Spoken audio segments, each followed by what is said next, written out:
तुम्ही पाहू शकता खूप सुंदर अशी सरस्वती मातेची मूर्ती आहे। सरस्वतीच्या मातेच्या मूर्तीच्या पाठीमागे चिकित्सालय म्हणजे रुग्णालय आहे। मुलांना कोणत्याही प्रकारची समस्या उद्भवते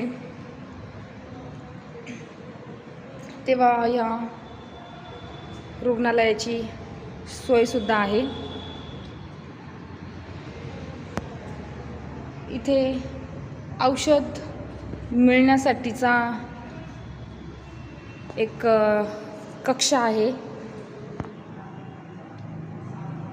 या सभागृहामध्ये खाली येण्यासाठी मुलींसाठी या बाजूने मुली येतात आणि त्या सोपानामधून मुलं खाली येतात। मुलांना शिक्षणासाठी मस्त असे कटह आहेत।